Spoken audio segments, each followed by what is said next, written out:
জীবন অনেক কিছু হারিয়েছি, কিন্তু তোদের মতো বন্ধু হারাতে চাই না রে।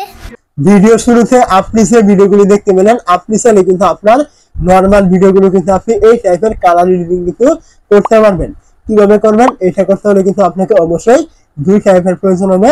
একটা হলো ইনস্টাগ্রাম, একটা হলো আপনার ক্যাপকাট। দুই টাইপের কথা শুনে আপনারা ঘাবড়াবেন না, একদম কিভাবে সহজে আপনারা এডিট করবেন এই টাইপগুলো দেখিয়ে দিব এই ভিডিওতে। ভিডিওটি না টেনে আপনি সম্পূর্ণ কন্টিনিউ করবেন। তো এই টাইপের ভিডিওগুলো এডিট করার জন্য আপনি কি করবেন, প্রথমে চলে আসবেন ইনস্টাগ্রাম অ্যাপটি রয়েছে। আপনি কি করবেন, এই ইনস্টাগ্রাম অ্যাপে আপনি প্রথমে চলে আসবেন।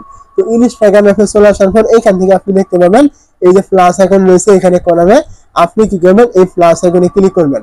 প্লাস আইকনে ক্লিক করে দেওয়ার পর এখান থেকে আপনারা দেখতে পাবেন এরকম একটি নতুন ইন্টারফেস কিন্তু এখান থেকে চলে আসবে।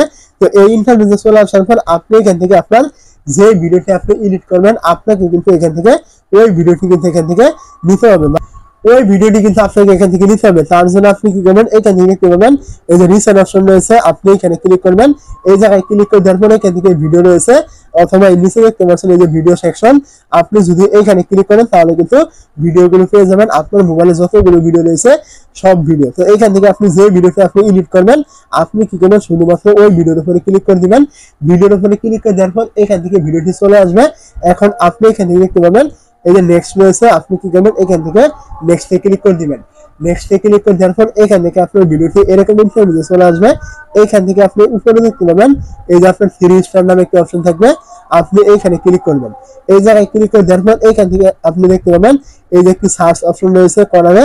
আপনি এই সার্চ অপশনে ক্লিক করবেন এবং আপনি এখান থেকে সার্চ করবেন HDR সারফেস থেকে সার্চ করে দিবেন এবং এখান থেকে আপনি দেখতে পাবেন, এইখান থেকে আপনি HDR সারফেস থেকে সার্চ করলে এখান থেকে দেখতে পাবেন এই যে 3 নাম্বার একটা অপশন থাকবে, আপনি কি করবেন, এখানে সিলেক্ট করবেন। এইখানে সিলেক্ট করে দিলে কিন্তু আপনি এখান থেকে আপনার এই ভিডিওটি কিন্তু কিছুক্ষণের ভিতরে কিন্তু একটি HD কালার কিন্তু এখান থেকে চলে আসবে। তো দেখতে পাচ্ছেন এখান থেকে যদি ক্লিক করি তাহলে দেখতে পাচ্ছেন এখান থেকে কিন্তু HD কিন্তু হয়ে গেছে। এখন আপনি কি করবেন, ব্যাক করবেন। ব্যাক করে দেওয়ার পর এখান থেকে দেখতে পাবেন আপনি কর্নারে এই যে ডাউনলোড অপশন রয়েছে, আপনি কি করবেন, এখান থেকে ভিডিওটি ডাউনলোড করে নেবেন। তো ভিডিওটি এখান থেকে ডাউনলোড করে নেওয়ার পর আপনার এখান থেকে দেখতে পাবেন কিছুক্ষণ কিন্তু প্রসেসিং হবে। এখান থেকে আপনার প্রসেসিং হলেই কিন্তু আপনার এখান থেকে ভিডিওটি কিন্তু আপনি ডাউনলোড কিন্তু করতে পারবেন। তো দেখতে পাচ্ছেন এখান থেকে কিন্তু ভিডিওটি ডাউনলোড হয়ে গেছে। এখন আপনি এখানে তো ভিডিওটি ডাউনলোড হয়ে গেলে আপনি এখান থেকে বেরিয়ে চলে আসবেন। বেরিয়ে চলে আসার পর আপনি কি করবেন, এখান থেকে চলে আসবেন। এখন এই যে ক্যাপকাট অ্যাপটি রয়েছে, আপনি কি করবেন, এর ভিতরে আপনি চলে আসবেন। তো ক্যাপকাট অ্যাপের ভিতরে চলে আসার পর এখান থেকে আপনি কি করবেন, ভিডিও এডিট করার জন্য এখান থেকে দেখতে পাবেন এই যে নিউ প্রজেক্ট রয়েছে, আপনি এখান থেকে নিউ প্রজেক্টে ক্লিক করবেন। নিউ প্রজেক্টে ক্লিক করে দেওয়ার পর এখান থেকে আপনি আপনার মোবাইলের যতগুলো ভিডিও রয়েছে সমস্ত ভিডিও আপনি এখান থেকে পেয়ে যাবেন। এবং কিছুক্ষণ আগে যে ভিডিওটি আপনি ইনস্টাগ্রাম থেকে মানে এডিট করেছিলেন এবং ডাউনলোড করেছিলেন আপনি ওই ভিডিওটি এখান থেকে সিলেক্ট করবেন এবং এখান থেকে আপনি দেখতে পাবেন এই যে অ্যাড লেখা রয়েছে, এই নিচে আপনি কি করবেন, এই অ্যাডে ক্লিক করবেন। তো অ্যাডে ক্লিক করে দেওয়ার পর এখান থেকে আপনার এই ভিডিওটি এরকম একটি আরো নতুন ইন্টারভিউ চলে আসবে। এখন আপনি এইখান থেকে দেখতে পাবেন এই যে অনেকগুলো অপশন রয়েছে, এইগুলোকে আপনি টানবেন। টানার পরে এখান থেকে দেখতে পাবেন এই যে অ্যাডজাস্ট নামে একটা অপশন থাকবে, আপনি এইখানে ক্লিক করবেন।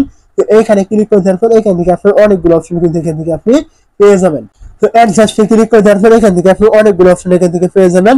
তো এইখান থেকে আপনি সবার আগে দেখতে পাবেন এখানে একটা অপশন রয়েছে ব্রাইটনেস, আপনি এখানে ক্লিক করবেন। এখানে ক্লিক করে দেওয়ার পর এইটা আপনি এখান থেকে বাড়িয়ে 10 থেকে 15 ভিতরে আপনি রেখে দিবেন এবং এখান থেকে আপনি দেখতে পাবেন কনট্রাস্ট নামে একটা অপশন থাকবে, এইখানে আপনি ক্লিক করবেন। তো এই জায়গায় ক্লিক করে দেওয়ার পর এইটা আপনি এখান থেকে 15 থেকে 20 করে দিবেন এবং এইগুলো এখান থেকে করার পর এইগুলোকে আপনি আবার এইভাবে টানবেন। তো এইখান থেকে এগুলো দিয়ে দেওয়ার পর আপনি এখান থেকে দেখতে পাবেন এই যে আরো একটি অপশন রয়েছে স্যাচুরেশন, আপনি এখানে ক্লিক করবেন। স্যাচুরেশনে ক্লিক করে দেওয়ার পর আপনি কি করবেন, এটা এখান থেকে বাড়িয়ে 10 থেকে 15 করে দিবেন এবং এইগুলোকে আপনি আবার এইভাবে টানবেন। টানার পরে এখান থেকে দেখতে পাবেন এই যে শার্পিন নামে একটা অপশন থাকবে, এখানে ক্লিক করে এইটা আপনি এখান থেকে বাড়িয়ে 60 থেকে আপনি 70 রেখে দিবেন এবং আপনি এইগুলোকে আবার এইভাবে টানবেন। টানার পরে এখান থেকে দেখতে পাবেন এই যে HSL নামে একটা অপশন থাকবে, এইখানে আপনি ক্লিক করবেন। তো এইখানে ক্লিক করে দিলে কিন্তু আপনি এখান থেকে অনেকগুলো কালার কিন্তু এখান থেকে পেয়ে যাবেন। তো এই কালারগুলো থেকে আপনি এখান থেকে প্রথমে দেখতে পাবেন এই যে সবুজ কালার একটি রয়েছে, আপনি এইখানে ক্লিক করবেন। তো সবুজ কালারে ক্লিক করে দেওয়ার পর এই যে উপরে অপশনটা দেখতে পাচ্ছেন এইটা আপনি এখান থেকে কমিয়ে 20 এর ভিতরে রেখে দেবেন এবং আপনি কি করবেন, এইটা এখান থেকে একদম ফুল করে দিবেন 100 এবং নিচেরটা আপনি এখান থেকে মাইনাস করে দিবেন 30 অথবা 40 এবং মাইনাস করে দিবেন। তো এইগুলো এখান থেকে করে দেওয়ার পর এই দেখতে পাচ্ছেন এখানে কিন্তু একটু হলুদ কালার রয়েছে, আপনি কি করবেন, হলুদ কালারে ক্লিক করবেন। হলুদ কালারে ক্লিক করে দেওয়ার পর আপনি এইটা এখান থেকে আবার একটু কমিয়ে দিবেন। কমিয়ে দেওয়ার পর এবং আপনি তার নিচে দেখতে পাচ্ছেন এইটা এখান থেকে আপনি বাড়িয়ে আপনি 40 থেকে 50 রেখে দিবেন এবং এই নিচেটা দেখতে পাচ্ছেন এইটা আপনি এখান থেকে কমিয়ে 40 থেকে 50 আপনি এখান থেকে রেখে দিবেন। তারপর আপনি এখানে দেখতে পাবেন এই যে একটি অরেঞ্জ কালার রয়েছে মানে কমলা কালার, আপনি কি করবেন এখানে ক্লিক করবেন। এই জায়গায় ক্লিক করে দেওয়ার পর এই নিচেটা আপনি এখান থেকে একটু কমিয়ে দিবেন। কমিয়ে দেওয়ার পর আপনি কি করবেন এখান থেকে আপনার মোবাইলের ব্যাক বাটন রয়েছে, আপনি এখান থেকে ক্লিক করে ব্যাক করে দিবেন। ব্যাক করে দেওয়ার পর এইগুলোকে আপনি আবার এইভাবে টানবেন, টানার পর একদম আপনি শেষের দিকে চলে আসবেন। শেষের দিকে চলে আসার পর এখান থেকে আপনি দেখতে পাবেন এই যে ভিগনিটি নামে একটা অপশন রয়েছে, এখানে ক্লিক করে আপনি কি করবেন এটা এখান থেকে আপনার 20 থেকে 30 অথবা 25 এরকম আপনি রেখে দিবেন এবং এখান থেকে দেখতে পাবেন এই যে টিক মার্ক দেখতে পাচ্ছেন, এখানে আপনি ক্লিক করবেন। এখানে ক্লিক করে দেওয়ার পর এখন যদি আমি ভিডিওটি প্লে করি তাহলে দেখতে পাচ্ছেন আপনি ভিডিও শুরুতে যেমন সেলিব্রিটিদের মতো আপনি কালার এডিটিং দেখেছিলেন এমন কিন্তু আপনার এখান থেকে ভিডিওটি কিন্তু হয়ে গিয়েছে। আপনি চাইলে কিন্তু এই টাইপের ভিডিওগুলি কিন্তু মাত্র এডিটিং এর কোনো রকম ঝামেলা ছাড়াই কিন্তু আপনি সহজভাবে কিন্তু করতে পারেন।